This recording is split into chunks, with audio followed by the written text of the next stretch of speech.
As-tu déjà remarqué que chaque fois que tu tentes de transformer ta vie, quelque chose d'invisible te ramène inlassablement vers les mêmes habitudes qui te détruisent lentement?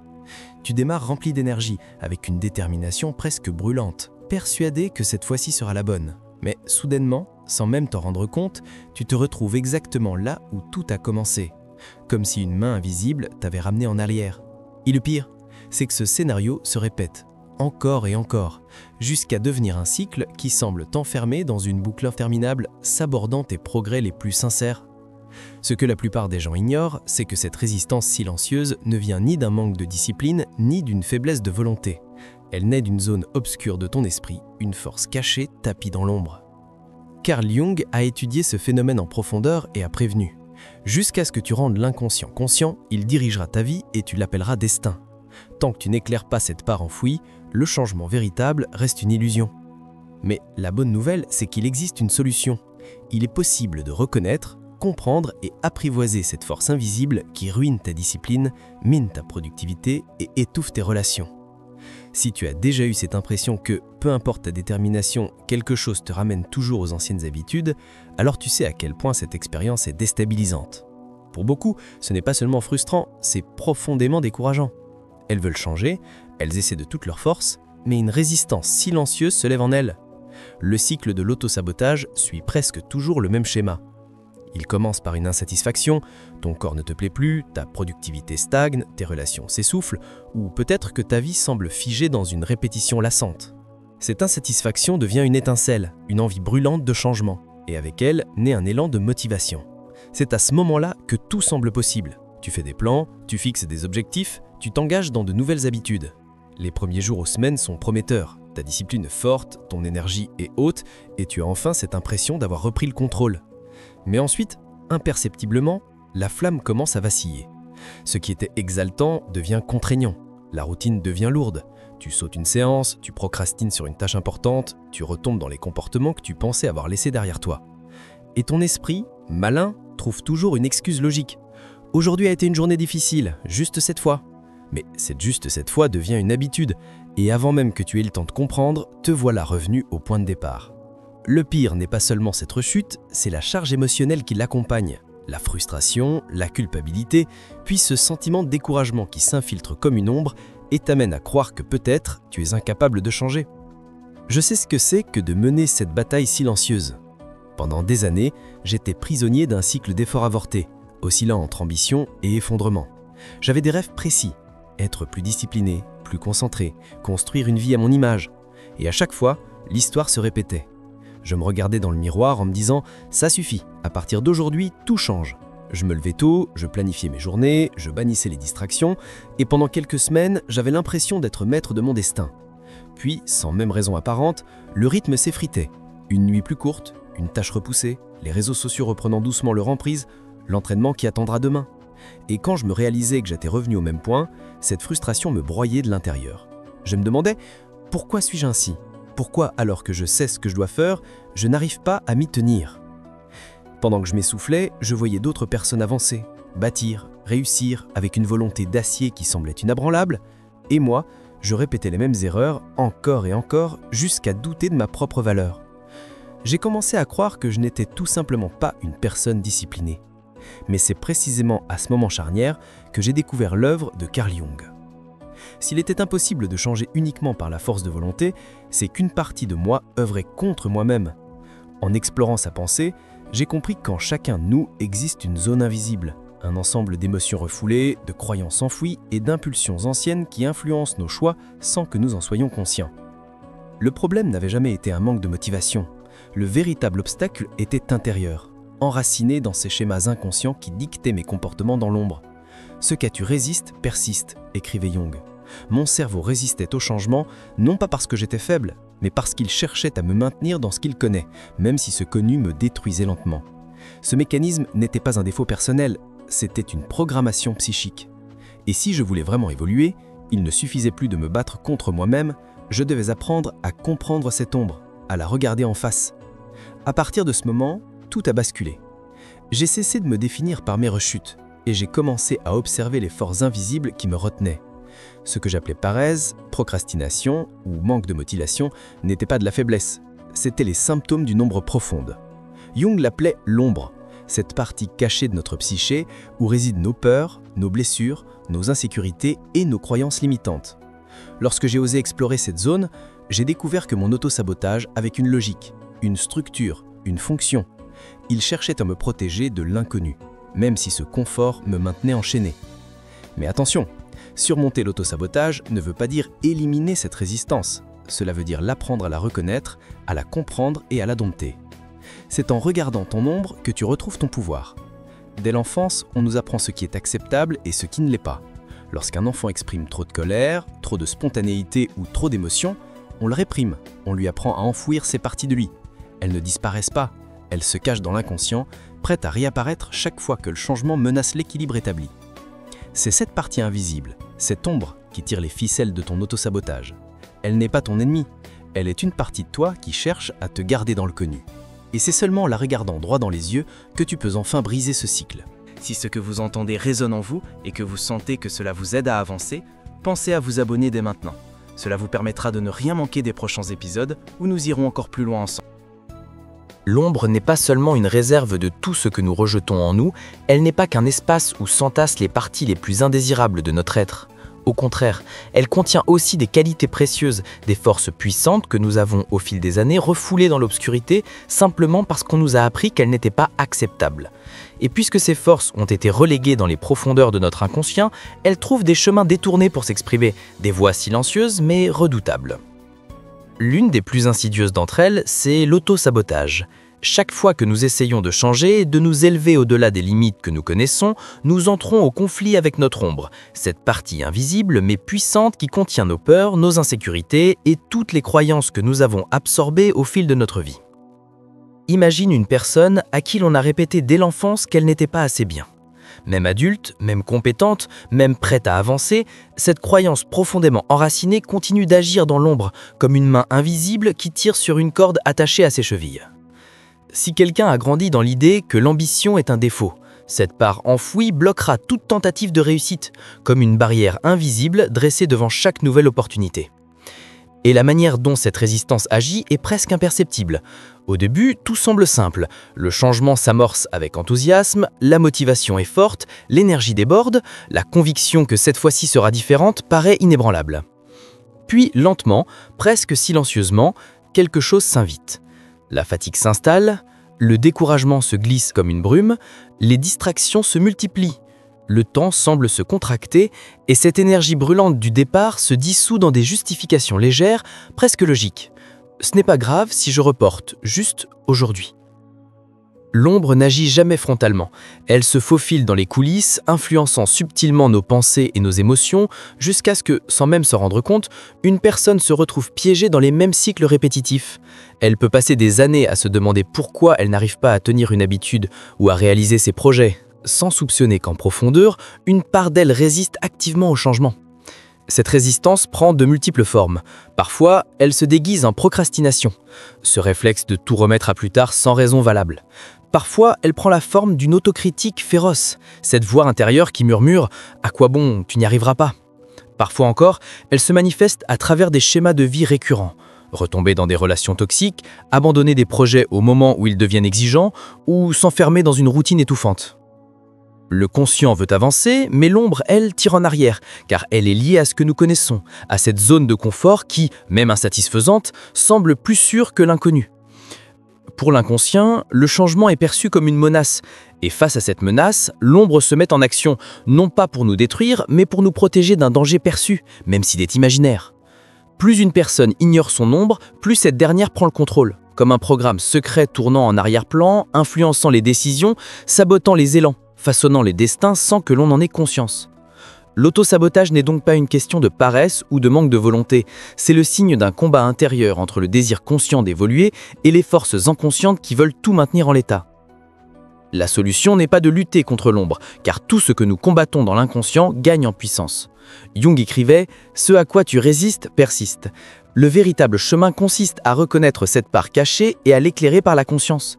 Car tant qu'elle demeure dans le noir, elle agit seule, libre, sans opposition.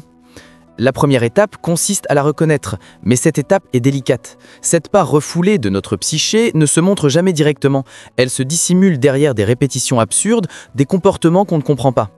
Une personne veut améliorer sa santé, mais trouve toujours une excuse pour éviter le sport. Une autre veut être productive, mais ressent une étrange inertie au moment de passer à l'action. Une autre encore désire une relation saine, mais choisit inconsciemment des partenaires qui réactivent les blessures du passé. Rien de tout cela n'est le fruit du hasard. Ce sont des mécanismes de défense mis en place par l'inconscient pour garder ces vérités dans l'ombre. Mais cette protection a un coût immense. Elle nous emprisonne dans des boucles qui entravent notre croissance. Pour Jung, faire émerger l'ombre à la conscience exige une observation fine de soi, une attention lucide au moment où les mêmes problèmes reviennent encore et encore. Il n'était pas le seul à le penser. Søren Kierkegaard, philosophe danois et précurseur de l'existentialisme, parlait aussi d'un désespoir inconscient. Selon lui, la plupart des êtres humains vivent dans une forme d'auto-illusion, fuyant la vérité sur eux-mêmes parce que l'affronter serait trop douloureux.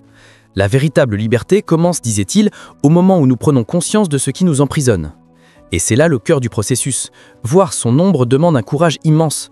Cela implique d'admettre que certains de nos comportements autodestructeurs ne sont pas des simples manques de motivation, mais les reflets de blessures enfouies. Affronter son ombre, c'est faire face à ses peurs, à ses frustrations, à ses croyances limitantes. Ce n'est pas seulement retourner vers son passé, mais observer avec honnêteté comment ces vieux schémas s'infiltrent encore dans le présent. Une des façons les plus puissantes d'y parvenir est de prêter attention au moment où nos émotions deviennent intenses, disproportionnées. Chaque pic de colère, chaque irritation inexpliquée, chaque peur profonde est souvent la voix de l'ombre qui cherche à remonter à la surface. Un autre moyen d'explorer cette zone invisible est d'observer nos projections, ces jugements excessifs que nous portons sur les autres. Ce qui nous dérange le plus dans une personne est souvent le reflet d'une part de nous-mêmes que nous avons appris à réprimer. Par exemple, si la confiance affichée par quelqu'un nous irrite, il est probable que nous ayons nous-mêmes refoulé notre désir d'exprimer cette assurance. Si nous ressentons de l'envie envers ceux qui prennent des risques, c'est peut-être parce que nous avons appris à étouffer notre propre courage. L'ombre ne se révèle jamais frontalement, mais elle laisse toujours des indices. L'identifier n'est pas une condamnation, c'est une libération. Imagine-toi marchant dans un long couloir d'oire bordé de portes fermées. Derrière chacune d'elles se cache une part de toi que tu as enfermée avec le temps. Ta colère étouffée, tes talents oubliés, tes peurs refoulées. Ces portes, tu les as toujours connues, mais tu les as évitées. Pourtant, elles n'ont jamais cessé d'influencer ta vie. L'ombre ne disparaît pas parce qu'on la nie. Au contraire, plus on la fuit, plus elle agit dans le noir. Jung ne proposait pas de la combattre, mais de l'intégrer, car on ne devient pas éclairé en imaginant des figures de lumière, mais en rendant l'obscurité consciente. Se confronter à son ombre, c'est rassembler les morceaux éparpillés de soi-même, réintégrer les parties que l'on a rejetées, faire la paix avec les zones de soi que l'on a toujours craintes. Le premier sentiment qui naît lorsqu'on se lance dans cette exploration, c'est le malaise. C'est comme allumer une lumière dans un grenier oublié, plein de dustres et d'objets accumulés depuis des années. Au début, le désordre semble insurmontable. Mais peu à peu, les yeux s'habituent et les contours se dessinent. Jung appelait ce processus « rendre conscient l'inconscient » et cela signifie non seulement reconnaître l'ombre, mais apprendre à dialoguer avec elle. L'écriture introspective est une des méthodes les plus puissantes pour y parvenir. Au lieu de fuir les pensées qui dérangent, on peut les écrire, les questionner, les affronter comme si on entamait une conversation sincère avec soi-même. Qu'est-ce que j'essaie d'éviter? Pourquoi cela me touche autant? Que veut me dire cette part de moi que je fuis depuis si longtemps? Ce dialogue intérieur révèle des parts enfouies, des blocages profonds et des mécanismes de sabotage qu'aucune discipline seule ne peut vaincre. Car l'ombre n'est pas qu'un réservoir de ténèbres, elle abrite aussi tout ce que nous avons désiré, mais jamais osé incarner. Souvent, ce que nous admirons chez les autres, cette confiance, cette audace, cette lumière, n'est rien d'autre que notre propre lumière emprisonnée dans l'ombre, attendant patiemment d'être réintégrée. Si ce que vous entendez résonne en vous et que vous sentez que cela vous aide à avancer, pensez à vous abonner dès maintenant. Cela vous permettra de ne rien manquer des prochains épisodes où nous irons encore plus loin ensemble. As-tu déjà remarqué que la plupart des gens passent leur vie à porter un masque qu'ils n'ont jamais vraiment choisi? Nietzsche appelait l'esprit libre celui qui ose se libérer de cette prison invisible. L'esprit qui s'autorise à être complet, authentique, entier, sans se plier au regard des autres. Selon lui, la véritable tragédie de l'existence n'est pas dans les défaites extérieures, mais dans le fait que tant d'êtres humains passent leur jour à se conformer à des normes qui ne viennent pas d'eux, laissant leur essence véritable enfermée dans une cage intérieure dont ils n'ont même plus conscience. Et c'est précisément là que commence le voyage de l'intégration de l'ombre. non pas comme une simple guérison, mais comme une véritable libération. Quand nous reconnaissons les parties que nous avons rejetées en nous, nous récupérons une force que nous avions oubliée. Ce qui était autrefois de la colère réprimée peut devenir de la détermination inébranlable. Ce qui était peur peut se transformer en prudence éclairée. Et ce qui était désir refoulé peut se muer en action créatrice. Ouvrir les portes de son esprit est un acte de courage. On ne peut pas grandir si l'on refuse d'affronter ce que l'on a laissé derrière soi. Mais quand on ose le faire, quelque chose de puissant émerge. Cette capacité rare de vivre sans se craindre soi-même. Carl Jung disait « On ne devient pas éclairé en imaginant des figures de lumière, mais en rendant l'obscurité consciente. » Cette phrase résume à elle seule toute la profondeur du travail intérieur. Comprendre son ombre est essentiel, mais ce n'est que le début. Le vrai changement vient de la pratique concrète. Beaucoup de personnes restent prisonnières, non parce qu'elles ignorent ce qu'elles doivent faire, mais parce qu'elles ne savent pas comment faire face à cette résistance invisible. La première étape, c'est l'exposition graduelle. Notre inconscient perçoit tout changement comme une menace, même si ce changement est positif. Le problème, c'est que nous voulons souvent transformer notre vie d'un seul coup, brutalement, en forçant de nouveaux comportements. Mais plus on force, plus l'esprit résiste. L'astuce est dans la lenteur maîtrisée. Introduire de petites doses de transformation. Si la peur de l'échec te paralyse, ne cherche pas la perfection. Commence par tolérer de petites erreurs sans te punir. Si la procrastination t'écrase, n'essaie pas de tout accomplir en une fois. Commence simplement par 5 minutes d'action. L'inconscient a besoin de s'habituer au changement avant de l'accepter comme une nouvelle réalité. Jung soulignait que l'inconscient fonctionne par symbole. Chaque geste extérieur envoie un signal au monde intérieur. C'est pourquoi la façon dont tu gères tes habitudes quotidiennes façonne ta psyché plus que tu ne l'imagines. L'auto-sabotage ne se manifeste pas par hasard. Il est souvent caché dans de petits automatismes répétés inconsciemment. James Clear, dans Atomic Habits, explique que l'erreur la plus fréquente, quand on veut changer une habitude, est de ne se concentrer que sur le nouveau comportement sans neutraliser les déclencheurs de l'ancien. Prenons un exemple simple. Si tu veux réduire ton temps d'écran, te promettre de moins utiliser ton téléphone ne servira à rien. La clé est de modifier ton environnement pour rendre la distraction inaccessible. Supprimer les applications inutiles, poser le téléphone dans une autre pièce, couper les notifications. Chaque changement extérieur devient alors une déclaration silencieuse à ton esprit. Je prends le contrôle. Une autre technique puissante est l'activation comportementale, un principe fondamental en psychologie. Contrairement à ce que l'on croit, la motivation ne précède pas toujours l'action. C'est souvent l'action qui crée la motivation. Jung affirmait que l'inconscient se révèle par l'expérience directe et non pas par la réflexion seule. Si tu attends de te sentir prêt pour changer, tu resteras coincé dans l'attente. Commence d'abord. Écris une seule phrase si tu veux créer, enfile ta tenue de sport si tu veux bouger, fais une petite action si tu veux lancer un grand projet. Ce sont les petits pas répétés qui sculptent l'identité. L'action posée est aussi un outil redoutable. L'auto-sabotage agit comme un pilote automatique qui t'entraîne vers la fuite, la procrastination, la peur. Mais si au lieu d'obéir à cet élan, tu fais exactement l'inverse, tu brises la boucle inconsciente. Si une voix intérieure te dit « remets à plus tard », fais-le maintenant. Si ton ombre t'empêche d'affronter une discussion importante, parle en premier. Jung décrivait cela comme le fait de confronter ses propres archétypes pour qu'ils cessent de dicter nos comportements. La méditation et la pleine présence sont aussi des alliés puissants. L'inconscient s'exprime par des pensées automatiques, des impulsions subtiles et des émotions enfouies. Observer sans juger, c'est déjà diminuer leur pouvoir. Jung considérait la méditation comme une porte vers l'inconscient, un moyen de laisser s'exprimer ce qui était enfoui sans résistance. Avec la pleine conscience, tu apprends à reconnaître quand ton ombre cherche à influencer tes actions sans nécessairement lui céder le contrôle. Un exercice concret et souvent sous-estimé consiste à dresser la liste de toutes les tâches inachevées, tous ces engagements pris envers toi-même et laissés en suspens. Jung parlait d'individuation, comme du processus qui permet à une personne de devenir entière en réintégrant les parties fragmentées de son psychisme.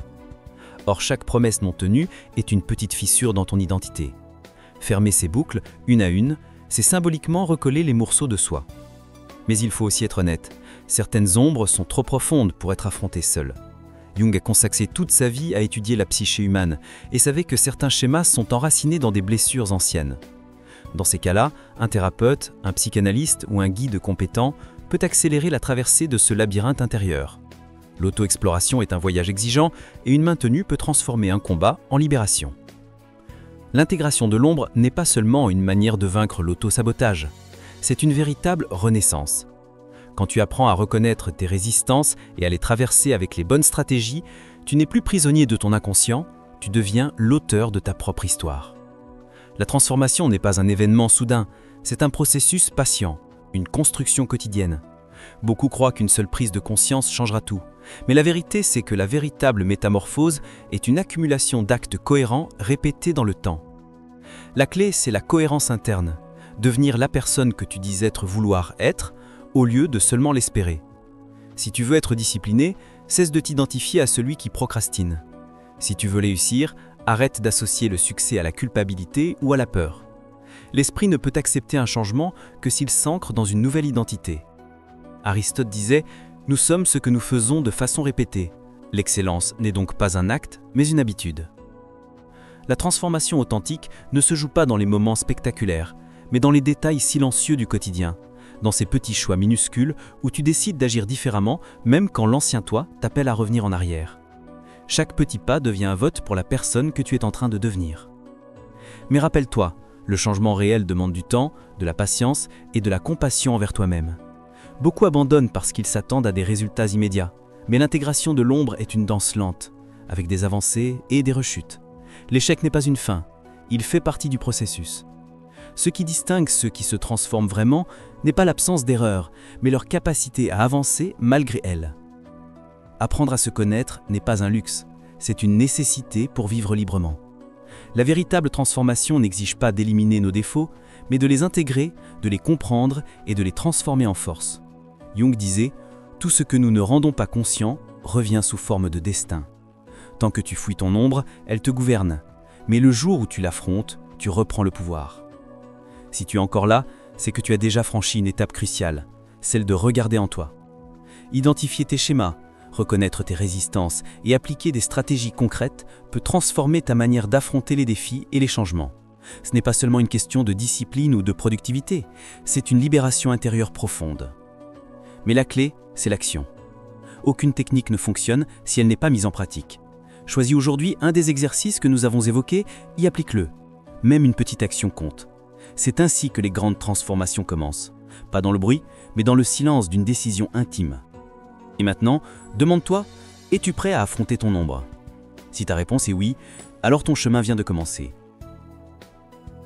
Et voilà, si tu es arrivé jusqu'ici, c'est que tu fais déjà partie de ceux qui ont choisi de ne plus fuir leur propre ombre, mais de l'affronter avec courage. Ce voyage n'est pas simple, mais il est profondément libérateur, parce qu'il te rend chaque jour un peu plus maître de ta vie. Souviens-toi de cette phrase de Carl Jung.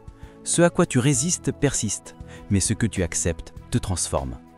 Ce que tu viens de faire aujourd'hui n'est pas seulement une simple écoute, c'est un pas concret vers une version plus consciente, plus libre et plus forte de toi-même. Si ce message t'a parlé, si tu ressens au fond de toi que quelque chose est en train de s'éveiller, alors abonne-toi à cette chaîne, active la cloche pour ne rien manquer des prochaines vidéos et laisse un like pour soutenir ce travail. Ensemble, nous irons encore plus loin dans cette exploration intérieure. Et maintenant, respire profondément. Ce n'est pas la fin, c'est le commencement de ta transformation. Merci d'avoir été là, prends soin de toi et on se retrouve très bientôt pour une nouvelle étape sur ce chemin vers ta véritable puissance intérieure.